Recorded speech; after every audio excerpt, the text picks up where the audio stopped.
anak-anak, apa kabar? Salam sehat untuk kalian. Kita bertemu kembali pada materi pengaruh perubahan ruang dan interaksi antar ruang di Asia dan benua lainnya. Selamat belajar!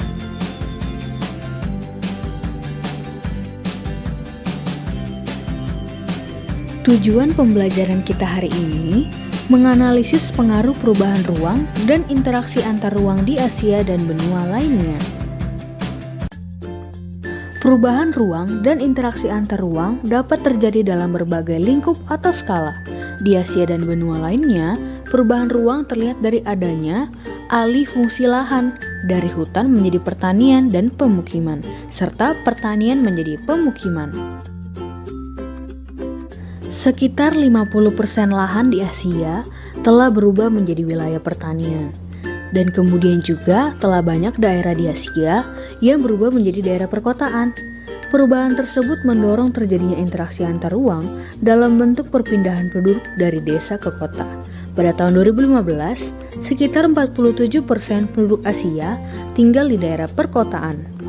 Maka, dari perubahan tersebut terlihat perubahan ruang di Asia yang terlihat dari alih fungsi lahan.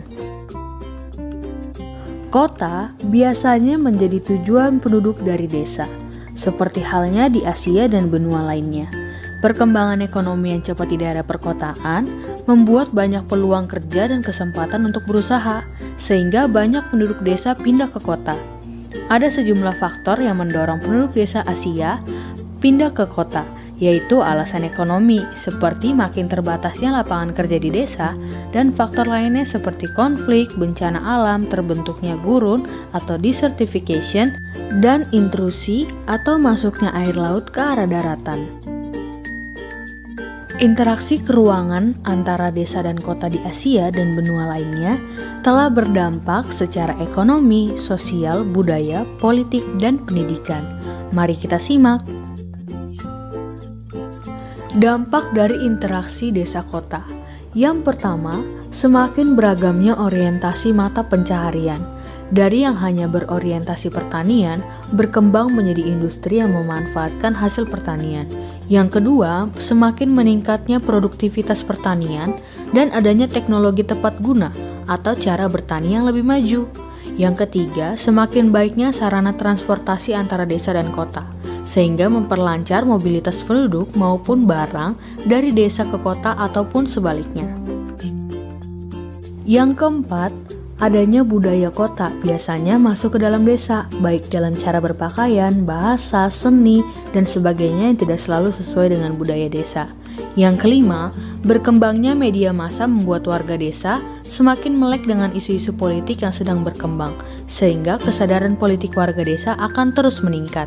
Dan yang keenam, makin banyaknya guru dan sekolah yang dibangun di desa, sehingga tingkat pendidikan di desa juga semakin meningkat. Nah, sekarang mari kita simak pengaruh interaksi keruangan antara kota dan desa. Yang pertama, secara ekonomi, kota memperoleh sumber daya dari desa, baik berupa sumber daya manusia yaitu tenaga kerja, dan sumber daya alam yaitu hasil pertanian dan hasil tambang. Yang kedua, penduduk desa yang bekerja di kota sebagian tidak menjadi penduduk kota yang sukses, dan sebagian malah menimbulkan masalah kemiskinan di kota yang tampak dari adanya pemukiman kumuh. Yang ketiga, kota dihuni oleh penduduk pendatang dari desa yang sebagian masih mempertahankan budaya atau cara hidup di desa. Nah, berikut adalah pengaruh interaksi keruangan antar negara dan antar benua. Yang pertama, pengaruh perubahan terhadap kehidupan ekonomi. Interaksi antar ruang terjadi karena adanya kebutuhan yang salah satunya adalah kebutuhan akan barang dan jasa. Misalnya barang konsumtif untuk kebutuhan produksi atau mesin industri yang tidak mampu diproduksi oleh suatu negara. Negara yang memasak kebutuhan tersebut akan memperoleh keuntungan ekonomi dari barang dan jasa yang dipasoknya. Keuntungan tersebut menguntungkan negara karena banyak tenaga kerja yang terlibat dan diperolehnya devisa dari hasil penjualannya. Dan bagi negara yang dipasok kebutuhannya, keuntungan akan diperoleh dari barang dan jasa yang diperolehnya. Yang kedua, pengaruh terhadap kehidupan sosial. Interaksi antar negara dan benua juga melibatkan manusia sebagai pelakunya. Interaksi sosial antar manusia yang memiliki kehidupan sosial berbeda kemudian terjadi. Interaksi tersebut dapat terjadi dengan saling bertemu atau hanya melalui media komunikasi.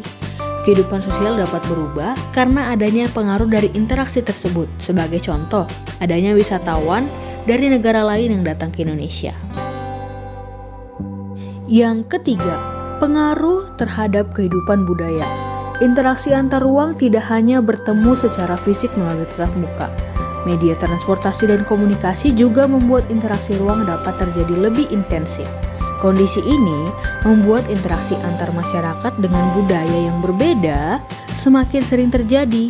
Kemajuan teknologi transportasi juga mendukung terjadinya interaksi budaya secara langsung melalui pertemuan antar masyarakat dengan budaya secara fisik. Kemajuan teknologi komunikasi juga mendukung interaksi budaya secara tidak langsung.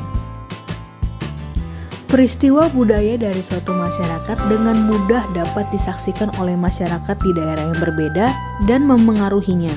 Sebagai contoh, cara berpakaian seorang artis Hollywood akan dengan cepat ditiru oleh banyak masyarakat di negara lainnya atau di benua yang berbeda. Contoh lainnya, makanan China telah lama banyak ditiru dan mempengaruhi masyarakat di negara lain. Yang keempat, pengaruh terhadap kehidupan politik. Interaksi antar ruang juga mempengaruhi kehidupan politik suatu negara. Kehidupan politik suatu negara seringkali dipengaruhi oleh negara lain.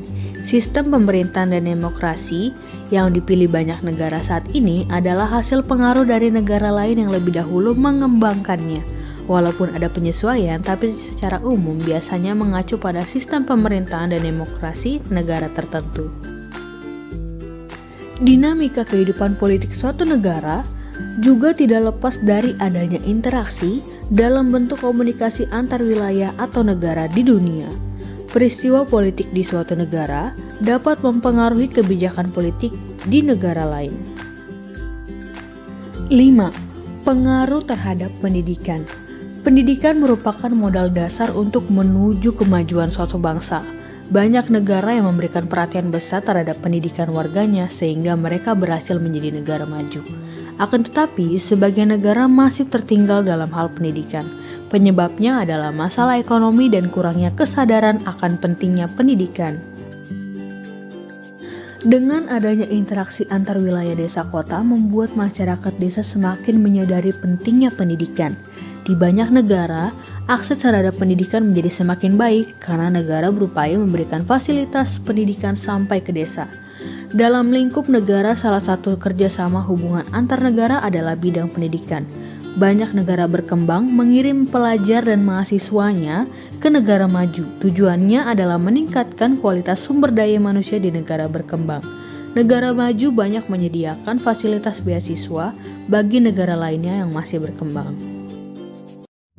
Demikianlah anak-anak pelajaran kita pada hari ini dengan materi pengaruh perubahan ruang dan interaksi antar ruang di Asia dan benua lainnya. Silahkan kalian mengulang kembali materi tersebut. Jangan lupa untuk selalu menerapkan gerakan 3M, mencuci tangan, menjaga jarak, dan selalu memakai masker. Sampai jumpa di lain kesempatan dengan materi yang berbeda.